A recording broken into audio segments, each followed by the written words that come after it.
Hello, all. Greetings from my living room, where I just watched Rutgers nearly pull off maybe the greatest comeback in program history against number 8 Michigan State. Um, they, sorry, I forgot to close the stream. They were down. Let me get this up for you guys, because I imagine some of you guys tuned out by this point. Rutgers was down 83-68 to Michigan State, number 8 Michigan State. Tom Izzo was emptying his bench, putting on his senior walk-ons, doing the whole senior night bit to celebrate the end of the game. So in the last 79 seconds, or more specifically, the last 74 seconds, Rutgers scored 21 points. Rutgers went on a 21-6 run to turn a 15-point deficit into a 2-point deficit. They were at a position where they could have, if Jeremy Fears does not hit those 2 free throws at the end, Rutgers is in position to tie the game, which is insanity. I think the feeling of that situation differs depending on who you ask.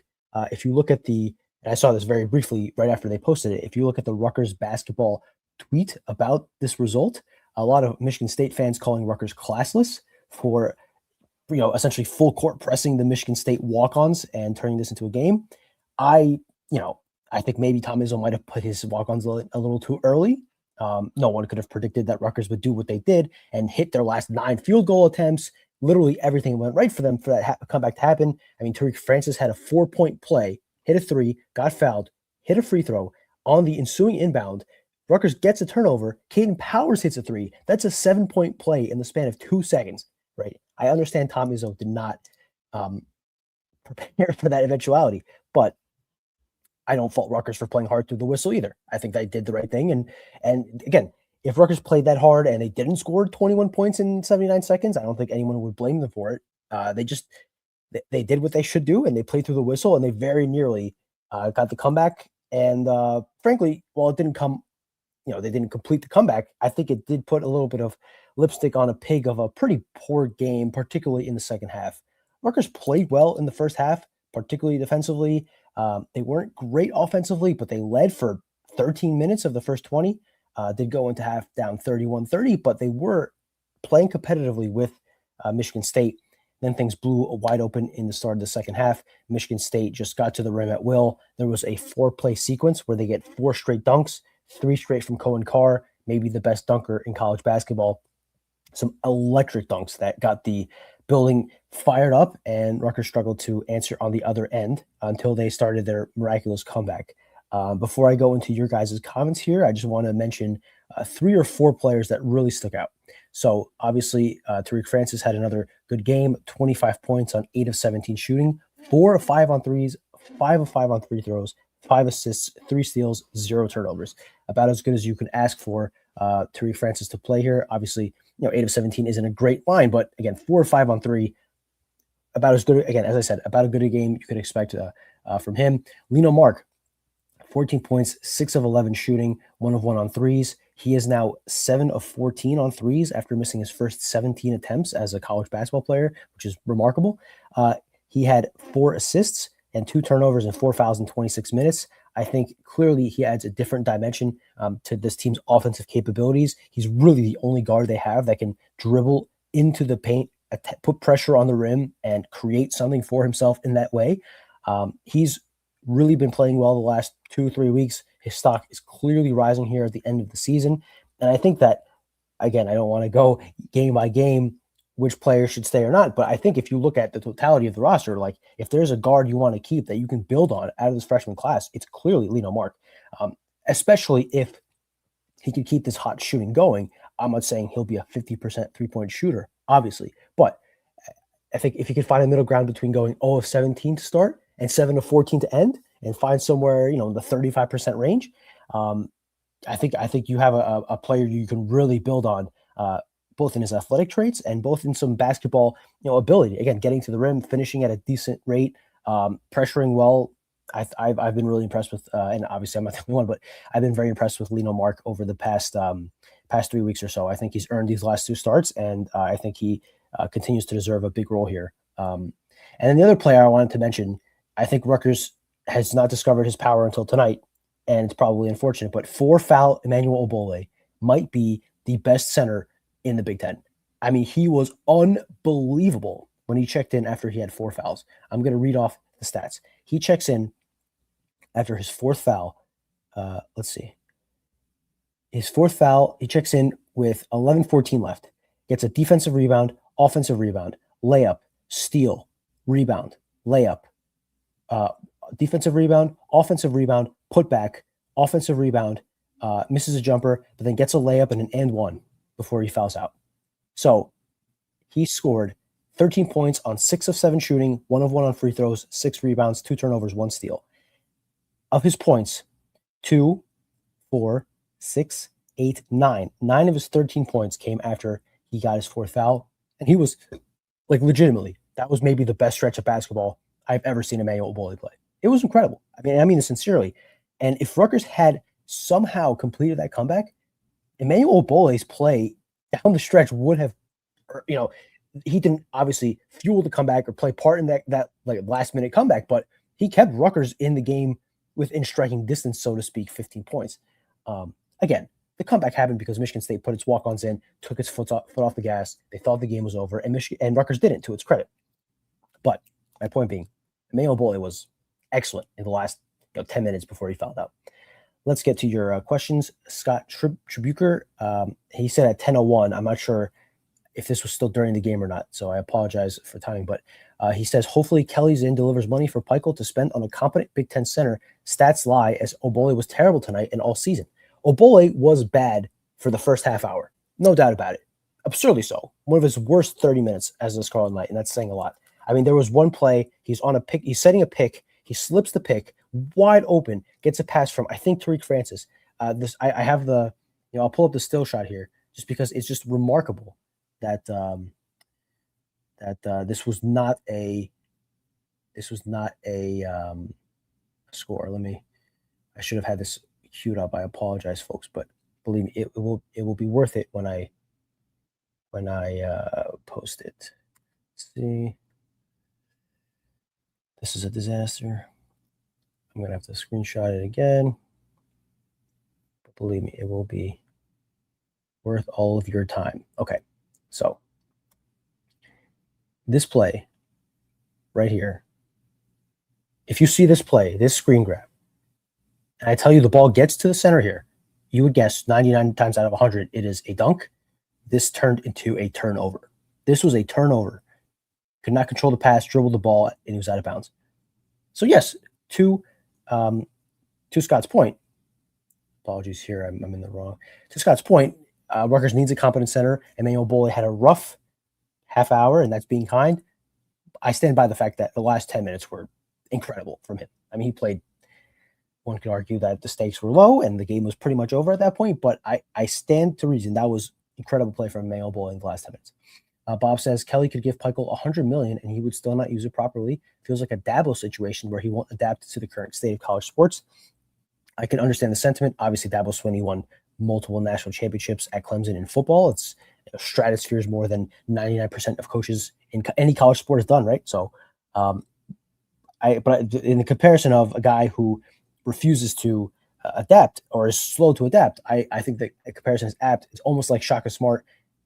He's one of the few coaches I think is even more on the extreme of Steve Peichel in that they just don't get transfers. Like they just refuse to get transfers, go all through the high school portal ranks. And again, Bob, it's Kelly with one L. K-E-L-I. I'm going to correct everyone that misspells her name until everyone spells it right. We shall see. We shall see the answer to this question this offseason when Steve Peichel will have more money from everything we've been told. Kelly Zinn was forthright in our interview earlier this week that they have met and exceeded their goals that they themselves listed as aggressive. So they will have money to work with. He will have help in the form of Rob Sullivan to navigate the waters. And now it'll be up to him to take advantage of that situation and give Rutgers the best portal haul it's had yet. There are teams and reasons for hope. Seton Hall maybe has not been as good as we expected they would be when we watched them in December, but they are still on the NCAA tournament bubble, and they got to 20 wins this year, which I think Rutgers fans would kill for 20 wins next year. So we shall see. The live is live right now, my friend Joe. Bob says, Kalma. That's right, Bob. Thank you for keeping the troops under control. J-Max says that was interesting. The inability to rebound is mind-boggling. Also, it's inexcusable to give up 4 straight uncontested dunks. Let's look at those numbers here. Michigan State finished with 12 offensive rebounds on 22 missed shots, which, my goodness, that's obviously more than 50%. Let's get the calculator out here. 12 offensive rebounds on, how many did I say? 22 missed shots. Oh my God. 54.5. So Michigan State rebounded more than half of its missed shots, and it scored 13 second chance points off of those 12 offensive rebounds. And Rutgers got 8 offensive rebounds on 34 missed shots, which is a 23.5% offensive rebounding rate, and they scored 8 second chance points off of those 8 offensive rebounds. The other part about the dunks, Michigan State went 18 of 22 at the rim, 11 of 15 on layups, 7 of 7 on dunks. And Rutgers did play with a small lineup for a lot of this game. Emmanuel Boley also played 20 minutes. Rutgers didn't have Bryce Storage. He was listed as questionable and didn't play, so they were missing height there. So they did have to play small most of the time, and Michigan State clearly took advantage of it. The 4 uncontested dunks was obviously the pinnacle of just not being able to keep them from getting to the rim. Thomas was a smart enough guy to know when he has an advantage, and he took advantage of it. There you go. The Rutgers had cleaned up its shot profile towards the end there when they were catching up, but just to read it here, they went 10 of 18 on threes. 10 of 18. Rutgers made its last 4 threes and 5 of its last 6 threes. So it made 5 of its last 6, which means that it started 5 of 12. So they went 10 of 18 on threes and 12 of 19 on layups. Pretty good. So that means they were 22 of 37 on 3 and at the rim, which means they were 9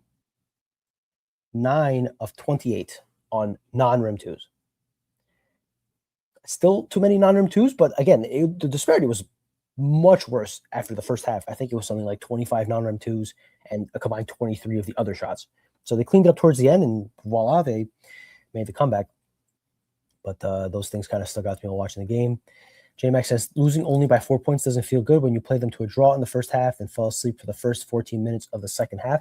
I don't know if it was so much falling asleep or just Michigan State waking up and taking advantage of its massive talent, size, home court, all the advantages it had. I will say, some of the defensive breakdowns were mind-boggling, like shocking. There was one play where a Michigan State guard, it wasn't Jeremy Fears, it was another one that I can't remember off the top of my head, just curls around a screen and gets to the rim and lays it up with no resistance. Rutgers doesn't have a center there, but there's nobody there. A couple of hands swiping in, but nobody there to stop him. And Steve Peichel on the sideline kind of throws his hands up. He can't believe it. Jay Young looked exasperated at points. Just incredible breakdowns. And I think there's something to the fact that Rutgers defense was great in the first half when Rutgers was defending on its side of the court, next to its bench. When Steve Peichel and Marlon Williamson, who maybe had the scout, I don't know for sure, but he was very, very animated and talking throughout the game. When they were playing really well defensively, they were on that side of the court. When they went to the other side of the court, not so much. So I don't know if that is how much of a part it played. I don't know how much of a correlation there is throughout the season, but it is something that stuck out to me. So yeah, but again, to your point, they played really well the first 20 minutes. They played really well the last minute. 25 minutes in between, not so much. John Harding says a great comeback down the stretch. Unfortunately, the defense in the second half was horrendous. As the coach says, if they play 40 minutes, this would be a competitive game throughout. If every team played 40 minutes, they'd be much better, obviously. I agree with the sentiment, but it's this is the difference between a top 10 team that was competing for a Big Ten title and will be a top 4 seed, I would imagine, and a team that's that just recently made sure it's not going to finish last in the Big Ten. So J-Mac says, mercifully, we only have to watch Obole play 2 more games. Steve Peichel said in his post-game radio interview that Rutgers has to honor him on Sunday, and I can't remember exactly the wording, but essentially like leave him on the right foot or whatever. But the way, whatever he said, my feeling there was that this was going to be his last home game and his last season at Rutgers. I don't think he has more eligibility left. I think there's probably a chance they could try to get more because he had a season-ending injury at JUCO, if they really wanted to try, but I don't think that's going to happen. The focus in the offseason really has to be on getting guys who can rebound and rim protect. There are a lot of things they need to do this offseason as far as attributes they need to add to the roster. I would certainly say it's on the list. Yes, they are very bad at rebounding. I've read the numbers before, but updated after today's game. Rutgers is 187th in offensive rebounding rate. They rebound 30.5% of their rebounds. They are 317th in defensive rebounding rate. They allow opponents to rebound 33.8% of their rebounds. If you cut it to just Big Ten play, Rutgers is 13th in offensive rebounding rate and 17th in defensive rebounding rate. So I would agree that rebounding is a big issue. I don't know if it's the biggest one, but certainly has been a major issue. I think the season would Superman without the E says, I think the season would have been different if Dorian Jones suited up. Potential for next season if he doesn't transfer. I don't think Dorian Jones, if he played on this roster, would have changed the record one iota, frankly. I mean, it's just the truth. He is very skinny. I know he's a 4-star prospect. A lot of these evaluations are on potential. Dorian Jones could be a great college player one day. Who knows? I don't think he's in a position right now to help the team to a level where the season would have been different. I mean, I disagree with that. Now, it'll be interesting to see, one, obviously, if he stays, I'm assuming he will. I see no reason why he would leave. But what he can add to next year's team, and we'll see. That would be something to follow in the offseason. Musically says that last-minute timeout from Peichel just helped Michigan State. It was dumb, in my opinion. I thought the same thing in the moment, and I have text to prove it. Michigan State had no timeouts. They were scrambling, and I know that they are better in transition, doing things quickly, just getting the ball and inbounding it to Jeremy Fears. And I understand wanting to set up the defense to try to force another turnover, but you're in that mode. I mean, the place is tense as all can be. They're scrambling to get the ball in bounds. You have all the momentum on your side. They cannot call timeout. So if you get them in the right spot and the seconds are winding down, they either have to inbound the ball under pressure, and who knows what happens there, or they call timeout by accident and give up a free throw because it's a technical foul. I thought the same thing in the moment. Listen, I don't think it's a terrible timeout. I don't think it's the worst decision of all time, but I thought in that spot, you might be better off putting pressure on Michigan State so that they have to make a play. Because yes, it helps to set up the defense and you could put yourself, at an advantage there to some extent, but I just think the quick, no reaction, tension, all of that would have really put Michigan State on its back foot. And if you're Rutgers, I mean, they were losing the ball on inbounds without the defense being set up, right? Like Michigan State was struggling to get the ball in the court. So I agree there. I just thought it was maybe a reflexive timeout. I just think the key here is that Michigan State had 0 timeouts. That to me is the deciding factor here. They had no timeouts. They could not stop. They had to inbound the ball in whatever time, right? So yeah, I'm glad you mentioned that because I did think that in the moment as well. Frank agrees that the timeout allowed Michigan State to settle the press break. The idea that Rutgers is supposed to give up at the end of the game to help Michigan State celebrate senior night is absurd. I'm with you. Again, I think Rutgers did absolutely nothing wrong. I think they did the right thing, playing hard through the whistle. But I was just expressing early on what the initial reaction, which again, it caught me by surprise that Michigan State fans were having to the end of the game. I don't think it's classless to try hard to the end of the whistle. You play, I think if anything, it's probably a little classless to throw your walk-ons in with 1 minute and 20 seconds. Tom Izzo talks a lot about how much he respects Steve Peichel and every other coach in the Big Ten whenever he's asked. But, I think actions speak louder than words. And to think that the game is over, again, I feel kind of silly saying this as well, because when you're up 15 points with 1 minute and 19 seconds left, 99% of games are over. And you want to get your seniors in on senior night. So I understand it from both sides, but yeah, I agree with your general point, John, that Rutgers wasn't supposed to. Rutgers isn't going to just lay down and give up, obviously. So, Musically says the too bad we have Swiss cheese defense. Imagine if it was average, you would require a competent center for that to happen and more talent, but particularly a better center spot. Rutgers is now 158th nationally in adjusted defense, and when it just Big Ten play, they are 16th in the Big Ten. This is, again, by far the worst or least efficient defense of the Steve Peichel era. This is the second time they are in the 100s in and just the defense since Pikel's taken over after last season. Prior to last season, the worst defense Rutgers had under Steve Pikel was 70th nationally in his first year, 70th nationally. From there, they were 28th, 46th, 6th nationally, 16th, 53rd, 6th, 5th. Last year, they were 116th, and this year they are 158th. So they are 88 spots worse this year than they were in the worst year under Pikel in his first 8 years. The defense is very, very bad. Do you think Pikel gave Byfall enough of a chance to prove himself considering he was a top high school recruit? Yes. If you watched any of the games that Byfall played in before he got hurt, this would not even be a question in your mind. I will leave it at that. Go back and watch the film and you will be convinced as well. Paulie P says missed free throws, they add up, plus turnovers and lack of rebounds killed Rutgers. Too little, too late. Rutgers it was particularly bad from the line. They missed 4 free throws. Michigan State missed 5.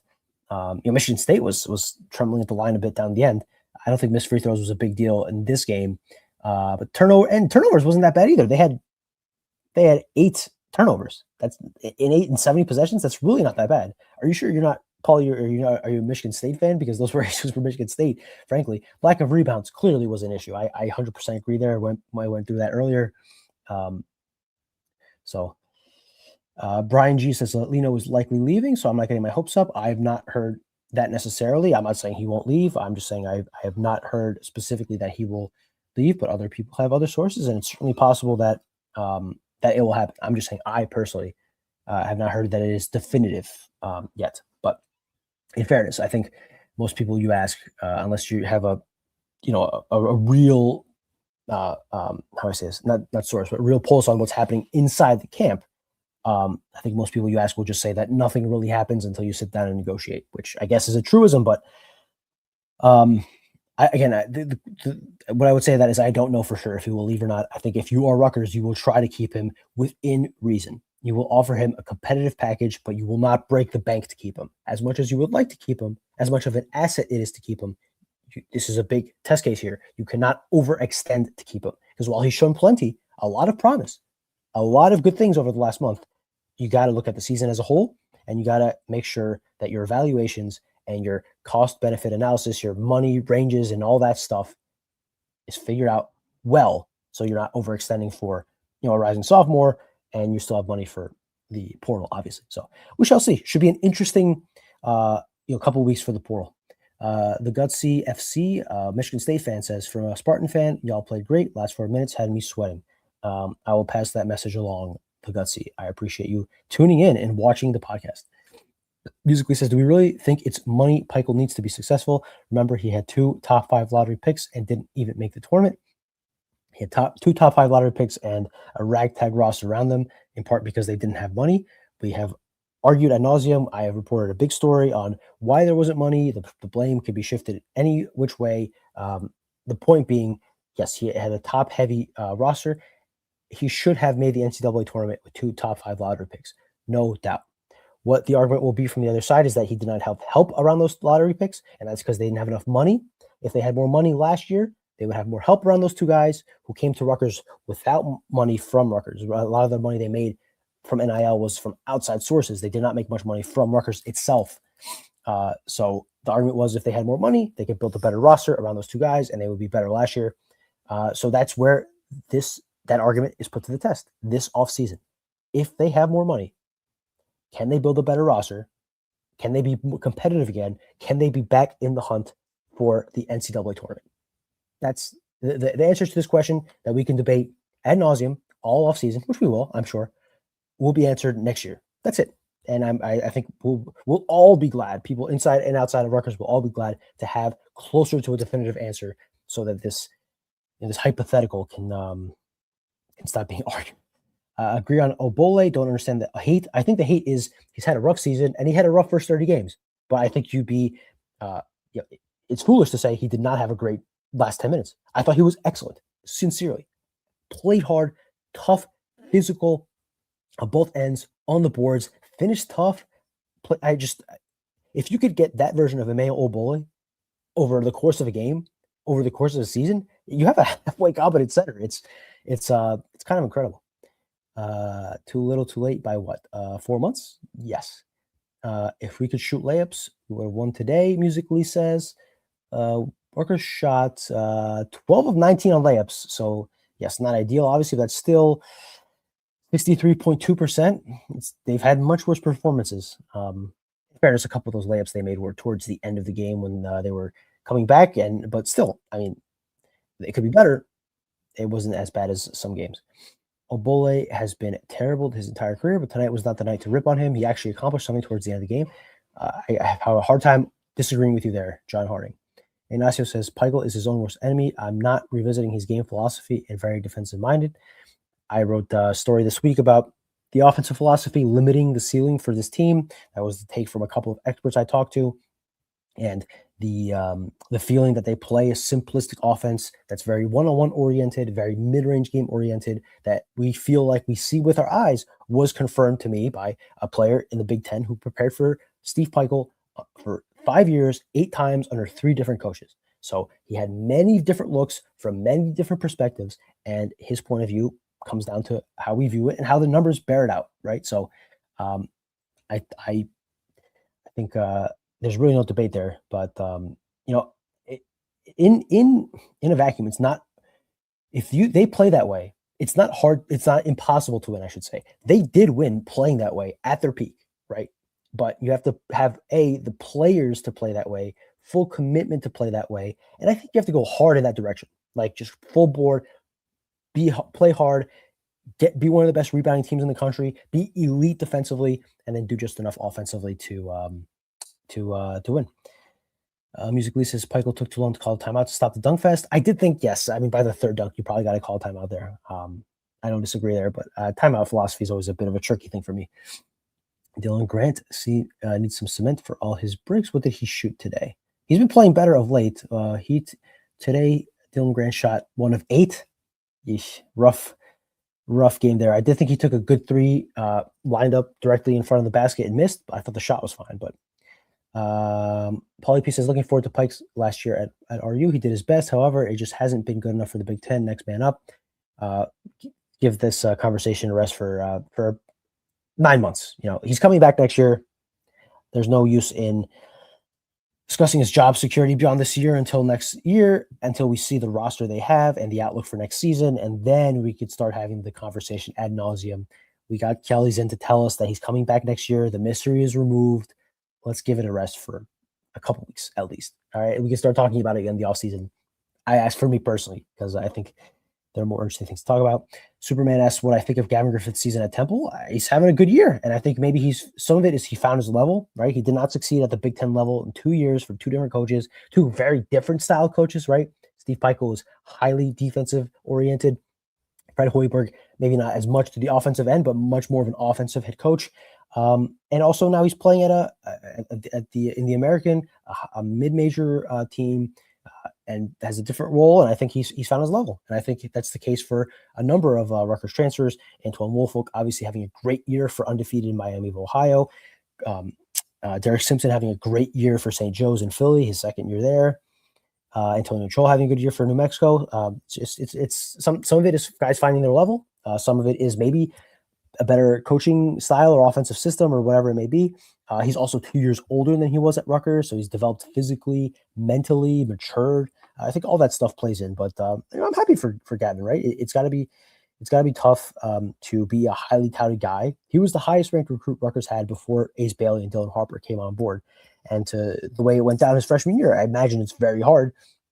So I'm happy for the kid to have a good year at Temple. And who knows what happened this offseason. If he decides to transfer for the 4th time in 4 years, he might get some looks in the high major level, as a senior. So we'll see how that goes. But yeah, I think good for him. All right, guys, we've been going for half an hour, and there's a lot of you here. I appreciate you guys all tuning in. I guess some of that is because of the exciting finish to the game. But is there anything else you guys want to add or talk about or chat with? Just throw it in the chat. I'll hang out here for another minute or so. And before I go, again, I'll remind you guys to subscribe, to like this video and all our other videos. Go check out our interview with Kelly Zinn from earlier in the week. She was excellent, as always.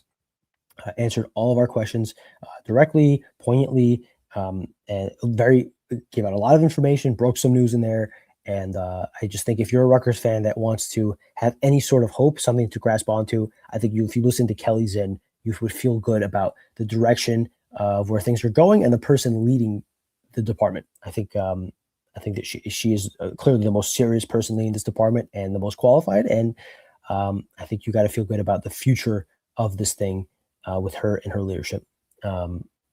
Andrew Thallimer says that Antoine Wolfolk from Miami is doing well. As I said earlier, yes, he is. He's another guy that went down to a lower level, is there for a second year, just like Derek Simpson at St. Joe's, and he's playing a big part in the Cinderella of the college basketball world. And I sincerely hope they make the tournament, even if they don't win the MAC, because come on, there's enough mediocre high major teams being thrown into these things that just completely get destroyed and are a waste of space. The first four is a waste of space anyway, frankly. So if you're going to do that anyway, just let Miami of Ohio get in there. Who cares? I understand the whole thing about their schedule. I know they play 3 D3 teams. I know they didn't play anybody. And Matt Brown from Extra Points had a great report this morning that no one will want to play them, which that's part of it too. I think a team that goes 30-0, no matter what happens in the MAC tournament, deserves a chance in the NCAA tournament. Because otherwise, what's the point of being a mid-major? I mean, it's stupid. It would be, if I was a mid-major, then I would do absolutely nothing, experiment all regular season, and then when it's time for the conference tournament, I'd go crazy. I just save everything for the conference tournament. That's all that matters. So good for them for winning the MAC. Good for them for what they're doing. Good for Antoine for again playing a starting role on a big team. Musically says, will Rutgers ever beat Michigan State at the Breslin Center? Maybe after Tom Izzo retires. Or maybe if Rutgers gets a really good team, but much better Rutgers teams have lost at that place to worse Michigan State teams. I don't mean a Rutgers team that was better than Michigan State. I'm saying a worse Michigan State than this team and a better Rutgers team than this team. It's hard to win there. I mean, the stat on the broadcast shocked me. I think they're 26-4 in senior nights under Tom Izzo. That's crazy. That's crazy. It's really hard to win there. When you imagine what the RAC was like at its peak, that's what the Breslin Center is like all the time for Michigan State. So to answer your question, do I think they will ever win there? I'm assuming Rutgers is in the Big Ten for at least the next 15, 20 years.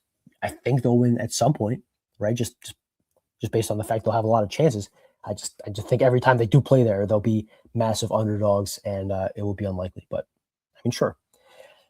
Sean asked me, who would I keep from this current roster? Again, I don't like to play this game after every game, but after the long, the last 3 or 4 weeks, what I've seen from Lino Mark, I think he's a guy you got to prioritize. What I've seen from Tariq Francis throughout the season, I think he's a guy you want to bring back in a specific role for a specific amount of money.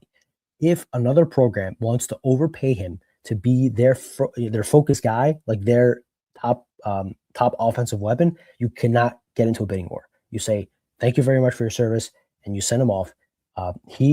For Rutgers to be a competitive Big Ten team, he needs to be a secondary option coming off the bench and be paid at a reasonable but not too elevated salary. You cannot blow a significant portion of your money on Tariq Francis. If you want to be a successful team, I just think that's the reality. I think he would clearly help Rutgers. I think Rutgers would be better if he was on the roster next year than if he was not. But it has to be in a specific role as a microwave scorer off the bench. And then who else would I bring back? Darren Buchanan, again, for the right role with the right money. I think he has shown flashes of being a good player, contributor at the Big Ten level. And then I'm not sure there's anybody else. There could be someone I'm missing off the top of my head. Let me go through the roster really quick. Again, Dylan Grant, maybe for the right price and the right role. I don't think he's a must return. And Harun Zerno, I think, is a guy you take a lottery ticket on if he wants to come back. He could be your 3-point assassin. I think he could be your 3-point shooter if he's played in the right role and put in situations where he comes in off the bench, you run sets for him, you get him open looks, you get him, because he's limited. I was actually kind of impressed. His open court Euro step at the rim finish in transition in the first half. I just think his offensive skill set is limited and his defense is not particularly great. But if you can harness his 3-point shooting to a level where he's shooting 37% on threes somehow, I think he's a guy you'd want to get back in that role. But other than that, I think you let everyone else walk if you're asking me personally. Now, what will happen? We shall see. Superman says, what do I think went wrong with Chris Woolley not making much of an impact this year? He's a freshman, and I think he's somewhat limited offensively. Let's see his numbers really quick. He is shooting – he's 4 of 7 on threes for this year, but he's 11 of 35 on twos and 67.6% on free throws. And I just think part of it is, again, I don't know this from anyone. I'm just saying this based on what I'm watching on TV. It just feels like he's still grasping the concepts of defending at a college level. And I think he's a developmental guy. I think he can be really good in 2 years, but I just don't think he's ready to contribute right now as a freshman. So I think that's part of it. John Harding says Ace Bailey had 32 tonight. I mean, this is, in hindsight, very predictable. He's playing at Washington, a place that there was the whole drama before the draft, whether they would take him or not or whatever, or Ace telling them not to take him or his agent doing so or whatever. And Washington is awful. I mean, they are openly tanking. They stink. And the Jazz are just giving Ace the ball all the time now because they also are tanking. So I'm not surprised, not one iota, hearing that. Would you still bring Francis off the bench next year? Yes, I would. I just don't. I don't think it's possible, or I should say, it is unlikely, in my opinion, that you could be a winning Big Ten program with Tariq Francis as a starter. I just don't see it from a defensive perspective. I think if you try to get him to be a more efficient scorer or a less voluminous scorer, taking less shots, that's not really his game. I think you take him off the bench for 15, 20 minutes a night, let him rip, right? Let him do what he does now, but just limit that sample size. And if you're having a night where guys just can't score, your starters can't score, and you can't create, and you need someone to come in and score, I mean, I think that that'd be a great role for him. But I just don't think he could be the focal point of your offense if you want to be a successful team. I just don't. Andrew Tholomer says that 34 points in the paint for Rutgers, 20 fast break points. I would love to know how much of that was towards the end because Michigan State was smashing them in the both categories earlier in the game. Frank Ars is off the bench player. Rutgers needs starters. I think Rutgers needs to get its starters from the transfer portal. I don't think there are starters. I think if you bring players back from this roster, a vast majority of them, if not all of them, must come off the bench. I think you need to get much better players, and I think those starters the majority of them, if not all of them, must come out of the portal. Certainly center. I think point guard, probably a 3-and-D wing, another guard. I think you need those 4 at minimum, right? If you want to have a chance to take a step forward as a team next year. So, yeah, that's why I'd say that. Looks like Rutgers has the 14th seed for the tournament. So essentially, it breaks down like this: Rutgers needs to do equal or better to Minnesota.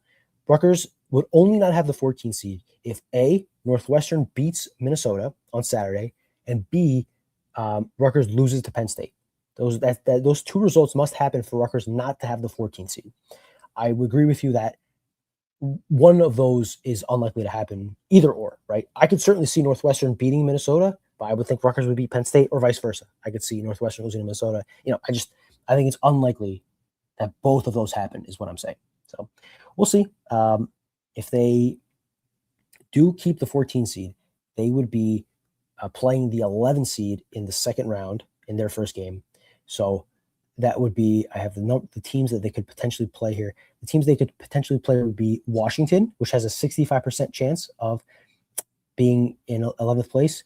USC, so back-to-back years they open with USC, that's 19%, and Minnesota, a 16% chance.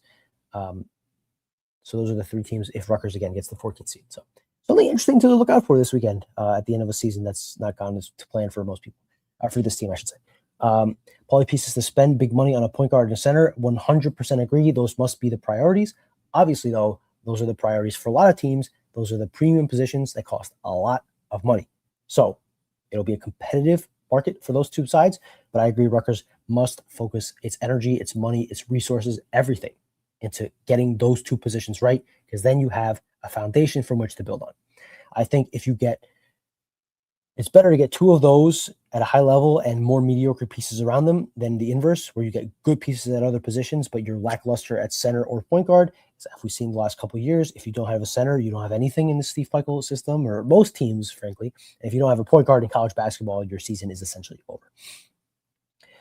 How far? Superman asked how far I think Rutgers would have gone in the NCAA tournament in 2020 if it wasn't shut down. Impossible to know because I don't know who they would play, what their bracket will look like, who was in their region.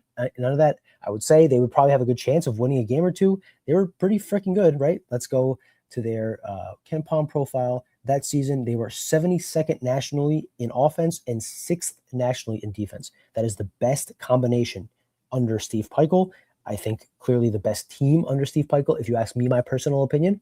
And I do think it's a shame they never got a chance to play in the NCAA tournament, but unfortunately that's how life goes. Interesting question. Thank you, Superman, for your participation in your questions. You've asked some interesting questions. All right, guys, I've been going for 40 minutes. It's getting a little late here. I appreciate, again, you guys tuning in. Please like, please subscribe. Please keep watching. Please check out the rest of our videos on our channel. And please stay at the Heldridge Hotel in downtown New Brunswick, the best hotel in the New Brunswick area.